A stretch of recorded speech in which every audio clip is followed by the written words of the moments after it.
भगवान शिव और श्री कृष्ण की युद्ध की कथा। पौराणिक कथा के अनुसार भगवान श्री कृष्ण 64 कलाओं में दक्ष थे। एक ओर वे सर्वश्रेष्ठ धनुर्धर थे तो दूसरी ओर वे द्वंद्व युद्ध में भी माहिर थे। इसके अलावा उनके पास कई अस्त्र और शस्त्र भी थे। उनकी नारायणी सेना उस काल की सबसे खतरनाक सेना थी। श्री कृष्ण ने ही कलारिपटु नामक युद्ध कला को ईजाद किया था, जिसे श्री कृष्ण के धनुष का नाम सारंग था। उनके खड्ग का नाम नंदक, गदा का नाम कौमोदकी और शंख का नाम पांचजन्य था, जो गुलाबी रंग का था। श्री कृष्ण के पास जो रथ था उसका नाम जैत और दूसरे का नाम गरुड़ध्वज था। उनके सारथी का नाम दारुक था और उनके अश्वों का नाम श्राव्य, सुग्रीव, मेघपुष्प और बलाहक था। श्री कृष्ण से प्रद्युम्न और प्रद्युम्न से अनिरुद्ध का जन्म हुआ था। प्रद्युम्न के पुत्र तथा कृष्ण के पौत्र अनिरुद्ध की पत्नी के रूप में उषा की ख्याति है। अनिरुद्ध की पत्नी उषा शोणितपुर के राजा बानासुर की कन्या थी। अनिरुद्ध और उषा आपस में प्रेम करते थे।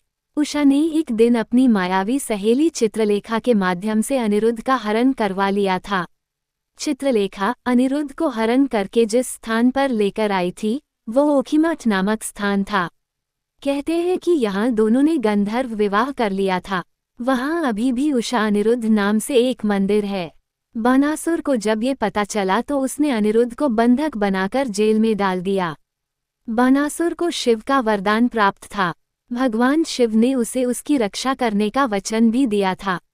जब भगवान श्री कृष्ण को इस घटना का पता चला तो वे अपनी सेना लेकर बानासुर के राज्य में प्रवेश कर गए।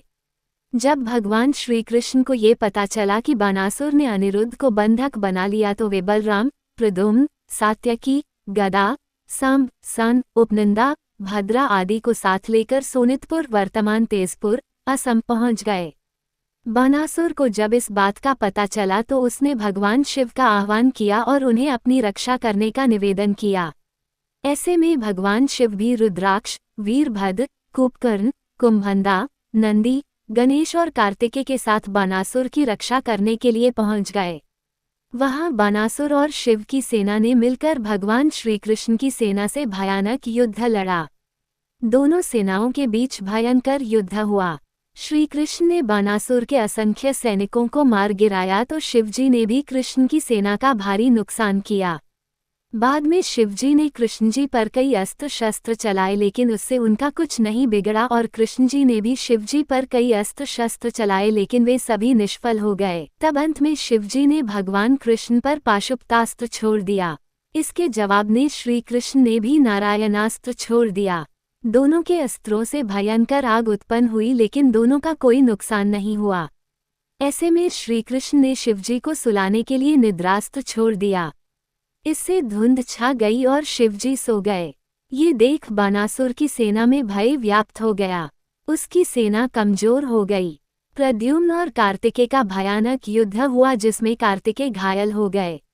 दूसरी तरफ बलराम जी ने कुंभंदा और कुंभकर्ण को घायल कर दिया। ये देख बानासुर अपने प्राण बचाकर भागने लगा। श्री कृष्ण उसके पीछे दौड़े और उसे पकड़ लिया और उन्होंने उसकी भुजाएं काटनी शुरू कर दी। युद्ध भूमि में ये दृश्य देख सभी ओर हाहाकार मचने लगा। जब बानासुर की सारी भुजाएं कट गई थीं और केवल 4 शेष रह गई थीं तब शिवजी नींद से जाग उठे और जब उन्होंने ये दृश्य देखा तो वे अतिक्रोधित हुए। क्रोध में शिवजी ने अपना सबसे भयानक शस्त्र शिवज्वर अग्नि या महेश्वर ज्वर चलाया जिससे चारों ओर अग्नि फैल गई। हर तरफ भयानक जीवाणुओं के कारण ज्वर और बीमारियां फैलने लगीं। ये देख श्री कृष्ण को न चाहते हुए भी अपना आखिरी शस्त्र नारायण ज्वर शीत चलाना पड़ा। इसे वैष्णव ज्वर भी कहा जाता है। कहते हैं कि भगवान श्री कृष्ण के शस्त्र से ज्वर का तो नाश हो गया किंतु अग्नि और शीत का जब बराबर मात्रा में विलय होता है तो संपूर्ण सृष्टि के प्राकृतिक वातावरण का नाश हो जाता है। सभी ओर हाहाकार मच गया। ये भयंकर दृश्य देखकर नारद मुनि सहित सभी देवी देवता, यक्ष, गंधर्व आदि ब्रह्माजी से इस युद्ध को रोकने का निवेदन करते हैं, लेकिन ब्रह्माजी इस युद्ध को रोकने में अपनी असमर्थता व्यक्त करते हैं।